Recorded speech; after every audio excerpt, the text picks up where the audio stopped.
process of designing a quilt, you're actually beginning a composition. And compositions are the same whether you're composing a new piece of music or a new piece of artwork. What you need to do is you need to use some very important tools to make that composition come out in a way that's pleasing to the eye.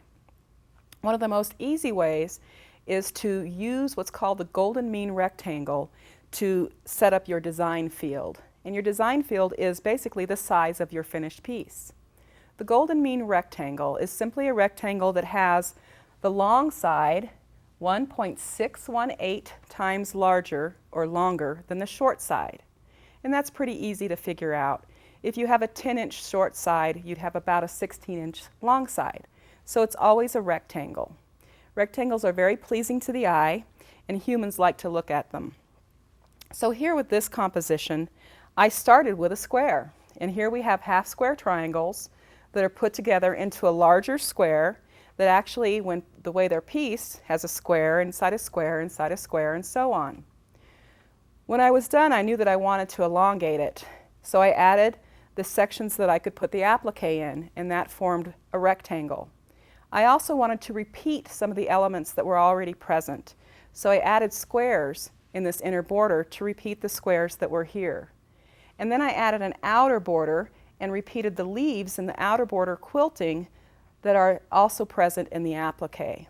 So when you're composing, what you're doing is you're creating a visual for the viewer to see that is pleasing, using balance, using repeat and harmony. Our next piece is relying on the rule of thirds. It too is a golden mean rectangle. The short side is 1.618 shorter than the long side. When we look at it, we can visually divide it longwise in thirds, and 1/3 ends about right here and the other about right here. This is our focal point, and you want your focal point to be sitting on one of those lines that shows the third of the quilt or the artwork. So here we have a very pleasing setup. If we were to have put this in the middle, it would have looked more like a bullseye. If we put it too far off to the side, it would look like it's falling off and not a part of the piece. So try to remember the rule of thirds and put your focal point so that it's lying on one of those thirds.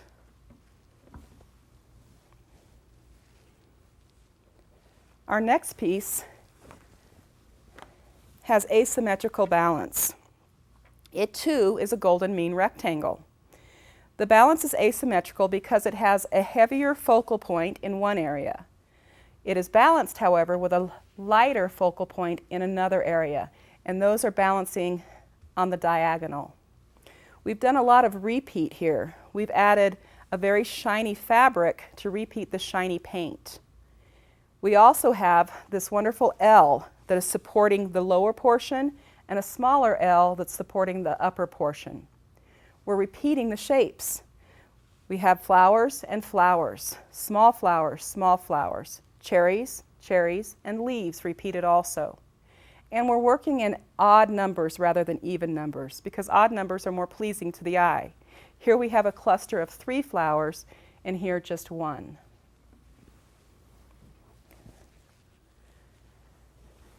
Working in a square format is one of the hardest things to do unless you're doing a radial design. And a radial design has a focal point that's in the center and then moves out across the surface. As you can see here, this does not have a radial design. So what I've tried to do is to balance the different focal points. Basically, each one of these flowers acts as a focal point. It gets everybody's attention. But this is the largest, and so it has the most physical weight. So I put it at the bottom. It's being balanced on the diagonal with this second largest flower. And then these two balance each other on the diagonal, as do these two. I chose a background fabric that repeats the colors that are inside the blocks. That added harmony. But then I really wanted a kicker to add some interest. So I picked up the red-orange that was inside the flowers and bordered all of the blocks with that. I also brought that out to the outside edge when I finished and couched a fiber along the binding.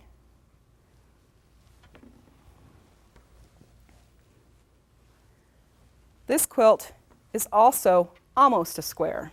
It's a little bit longer than it is wide. The piece inside is a square, but it has lots of other geometrical figures on it. We've got circles or portions of circles, a long L, some squares, and rectangles. The fact that they're very geometric plays nicely off of this very kind of ethereal look that's also present. So we have a nice contrast of shapes and forms. We're repeating the color of this intense L with the background fabric to add interest and to keep it harmonious. And then finishing off with violet by bringing the violet that's in the center of the piece out to the outside edge, creating unity.